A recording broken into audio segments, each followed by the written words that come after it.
Olá! Para conseguir um trabalho de destaque, os modelos profissionais muitas vezes precisam seguir os padrões de beleza impostos pela sociedade. Há alguns anos eram raras as exceções, mas hoje, graças ao trabalho de pessoas como a fotógrafa Kika de Castro, diversos tipos de beleza estão ganhando espaço nas passarelas, propagandas e capas de revista. A Kika é criadora da primeira agência de modelo com deficiência no Brasil e faz questão de mostrar às pessoas exatamente como elas são. Seja bem-vinda, Kika de Castro. Muito obrigada, Roberto. É um prazer estar aqui com vocês. Você fez a primeira agência de modelos do Brasil. Isso. Modelo voltada para pessoa com deficiência. Exatamente. Você já tinha esperança de que essa agência fosse de cara incorporada pelas grandes empresas, de cara já assimilada pelas grandes revistas e tivesse um espaço já aberto no campo profissional? Na verdade, nada foi assim de cara, né? Tudo teve um trabalho... Falando da sua esperança. Esperança. Tudo foi uma construção. Mas a partir do ano que a agência foi montada em 2007, tudo quando você coloca a alma, que você se dedica, você realmente planta para depois colher. Então a gente sempre tem aquela esperança de que a gente vai construir alguma coisa de melhor e que a gente vai colher os frutos do nosso trabalho. Então são trabalhos árduos e a gente vai construindo e que graças a Deus teve um bom retorno e uma boa aceitação do nosso trabalho. Quanto tempo faz que existe a sua empresa? Nós abrimos em 2007. 2007. A agência. E de fato agora, assim, concretamente, você tem percebido que as empresas estão abrindo um pouco mais de espaço para esse tipo de fotografia, para esse tipo de modelo, para esse tipo de diversidade? Graças a Deus, desde o ano passado, na verdade desde 2017 a gente conseguiu ter um retorno, porque nós conseguimos colocar profissionais com deficiência em grandes desfiles. São Paulo Fashion Week abriu as portas para a gente, a Casa dos Criadores também, mas isso já veio desde 2008, mas agora está crescendo. E graças a Deus as pessoas elas estão fazendo o que a gente chama de inclusão, que é todo mundo junto e misturado. Então colocar pessoas com deficiência e sem deficiência na mesma passarela, no mesmo editorial, para que realmente a gente possa falar de inclusão como um todo.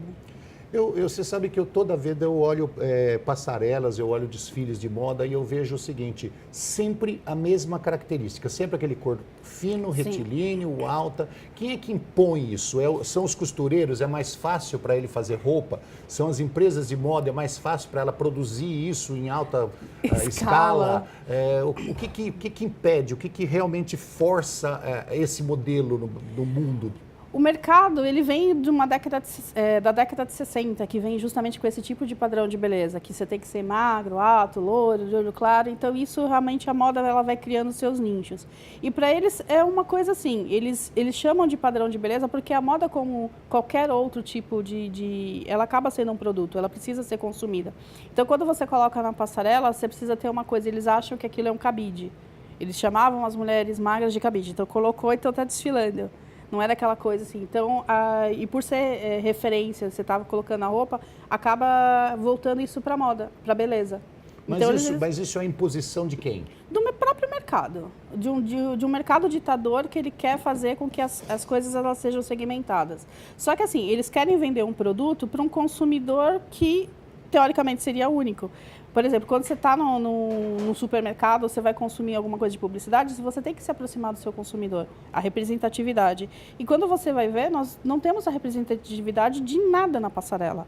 Você tem um único padrão de beleza que você fala que é padrão de beleza, que eu não vejo dessa forma, e o mercado tenta impor isso, só que a sociedade cansou dessas imposições. As indústrias, então, estão brigando, né? Porque tem a Elas indústria brigam. alimentícia que está forçando o ser humano a ficar mais gordinho. Exatamente. E tem a indústria da moda que está forçando a vestir magrinho. Você... Quem é que está ganhando essa parada? Aquela coisa, agora estamos vendo. Você já percebeu que todo assim, quando você vai falar de beleza, você, por exemplo, você vai fazer, entre aspas, um reality. Vamos emagrecer, vamos perder peso. Logo em seguida vem alguma coisa. Agora vamos à receita maravilhosa de bolo. Vamos fazer não sei das coisas.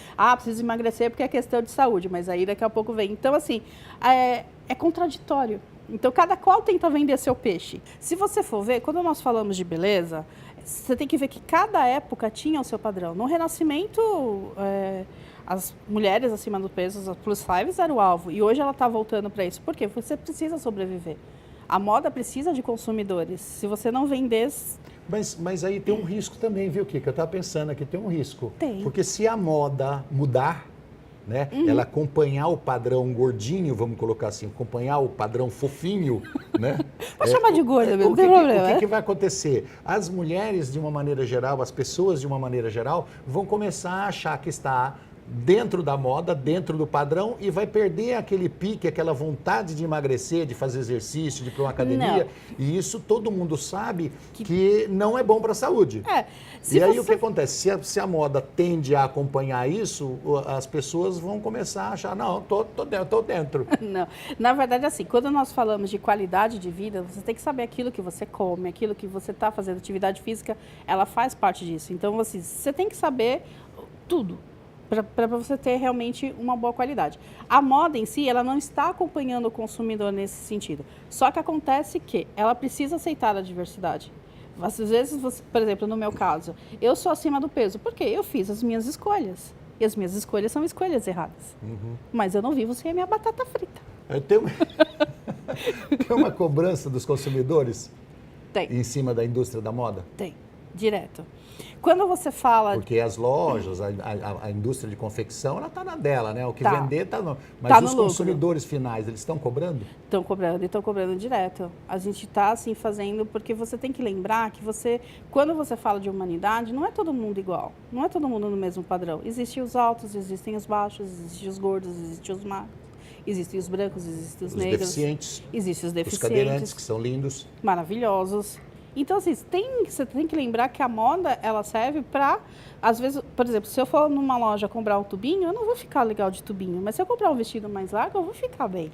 Tá, agora, e os deficientes estão ganhando com isso? As pessoas com deficiência estão aproveitando essa pressão da sociedade, essa fase de engordar do ser humano, eles estão aproveitando e falando assim, não, nós estamos dentro, nós vamos aproveitar esse nicho, agora é diversidade, eu quero também ser modelo, eu quero também apresentar meu perfil e aí A por diante. deficiência, ela tem dois lados. Ela tem a de nascença e ela tem a adquirida. Você teve a sua deficiência adquirida. Só que nós temos as pessoas com deficiência de nascença. Adquiri e paguei caro por isso. Exatamente. E paga-se caro. A deficiência no Brasil é muito cara. Só que você tem que lembrar que essas pessoas que elas já nascem, tipo assim, não tem como mudar. E quando você também adquire a deficiência, não tem como mudar. É uma realidade na qual você tem que aceitar. E a partir daí, então, você tem esse padrão de beleza. Eu não sei aonde falam que deficientes são pessoas feias. Eu não sei, chega as pessoas e falam, nossa, você é tão bonito, mas você está na cadeira de roda. Que ligação tem uma coisa a ver com outra? Então, as pessoas elas têm que mudar muito essa questão do consenso.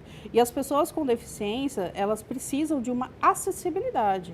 Não é coisa de privilégio, não é coisa de frescura, é simplesmente ter acessibilidade para ter o consumo. Você vai numa loja, não tem um provador, você vai numa loja, você não consegue vestir uma roupa, você vai numa loja, não tem uma facilidade. Então, assim, você tem que ter a sua independência. Eu não conheço nenhuma loja que tenha provador com uma cadeira de roda. Tem algumas que tentaram lançar, mas quando você vai ver na prática, o provador é enorme, mas tem um degrau na porta, não sei o quê. Aí o provador que justamente Eu já experimentei serve... roupa no banheiro. Pois, você já viu que tem provador, ou lugares que eles falam que é de acessibilidade vira depósito? Tipo, não tem deficientes, então estoca lá, põe lá, vai ocupando Mas espaço. o que eu disse da pressão e da vontade das pessoas com deficiência de agora se inserir no mercado da moda é o seguinte, eles começarem a aparecer, eles começarem a exigir ser Os vistos, direitos, sim. porque quem não aparece não é visto. Exatamente. Então, aparecer mais, ou seja, procurar a agência da Kika e falar assim, não, eu quero fazer um book. Mas não é só agência. Eu quero mostrar para meus amigos, eu quero mostrar numa agência de publicidade sozinho, eu quero ir lá e me apresentar. Exato. Tem acontecido isso? As pessoas têm procurado mais? Têm procurado mais, porque justamente quando nós quebramos padrões de beleza, quebramos esse estereótipo que para ser bonito tem que ser X, Y, Z, as pessoas elas se sentiram com autoestima. E quando você está com autoestima, você se coloca numa posição que fala, se ela pode, eu também posso. Eu posso ir além, eu não preciso ficar presa a um padrão de beleza, eu não preciso ficar escondida. Eu posso ir fazer aquilo que eu tenho vontade, que eu tenho sonho. E é um mercado de trabalho. A gente está falando de 45 milhões de pessoas que são consumidores, a gente está falando de 45 milhões de pessoas que têm a sua independência, têm renda, sabe, têm um poder de decisão. Então, você só lembra do deficiente quando você precisa votar? Você só lembra do deficiente quando você precisa de alguma coisa, de um favor? Você só lembra de um deficiente quando você quer furar a fila? Não é assim. Você acha que ficaria mais fácil para uma pessoa com deficiência, seja uma pessoa cadeirante, uma pessoa com paralisia cerebral, uma pessoa com AVC, alguma coisa assim, ficaria mais fácil ela escolher um modelo para ela escolher um tipo de roupa, uma camisa, uma calça, sei lá, um vestido ou um pregador de cabelo, qualquer coisa. Seria mais fácil se ela tivesse um modelo que fosse parecida com ela, que tivesse o estereótipo dela, que parecesse mais. Claro, seria mais fácil? Bem mais fácil. Cada pessoa tem um gosto. O meu gosto é diferente do seu e vice-versa.